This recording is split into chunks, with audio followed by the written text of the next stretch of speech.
26 tahun lalu, kaum ibu yang turun ke jalan rupanya jadi awal runtuhnya Orde Baru. Mari kita kilas balik. Februari 1998, Indonesia serupa saat ini. Harga kebutuhan pokok naik berkali lipat, termasuk harga susu anak yang melonjak hingga 400%. Angka pengangguran tinggi, bahkan banyak anak terancam putus sekolah akibat krisis ekonomi dan politik yang sedang melanda negeri. Kaum ibu yang tak tahan dengan situasi ini nekat menyatukan diri turun ke jalan. Meninggalkan anak dan suami, mereka membentuk kelompok bernama SIP, Suara Ibu Peduli.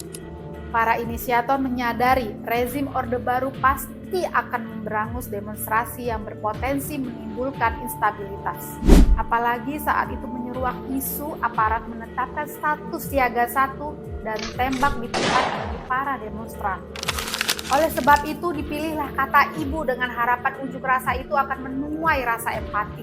Bundaran Hotel Indonesia menjadi arena memprotes karut-marutnya negeri yang berimbas hingga ke dapur mereka.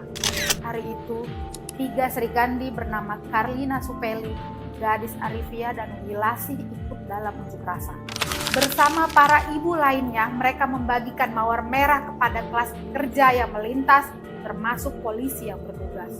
Harapannya, penderitaan kaum ibu dapat tersampaikan ke publik dan ikut diperjuangkan oleh semua kalangan.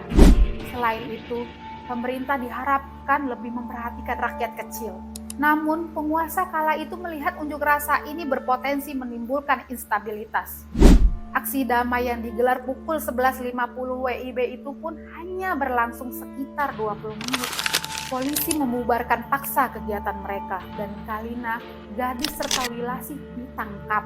Dengan cara kasar, Karlina diangkut ke dalam mobil kijang bak terbuka, lalu dibawa ke Polda Metro Jaya. Sementara Gadis dan Wilasih tanpa mampu dicegah ikut ke dalam mobil tersebut. Belakangan polisi mengeklaim pembubaran itu terpaksa dilakukan karena unjuk rasa dicurigai ditunggangi oleh kaum oposisi. Beruntung, ketiga aktivis itu dibebaskan keesokan harinya setelah diperiksa intensif berjam-jam. Tetapi mereka ditetapkan sebagai tersangka dan diseret ke meja hijau sebagai terdakwa.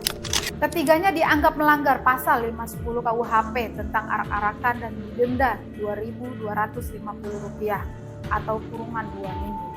Di sisi lain, penangkapan kaum ibu ini menjadi salah satu pemicu aksi massa yang lebih besar demi menumbangkan rezim Soeharto. Benar saja, gelombang demonstrasi terjadi pada 21 Mei di tahun yang sama saat Soeharto mengundurkan diri sebagai presiden usai 32 tahun berkuasa.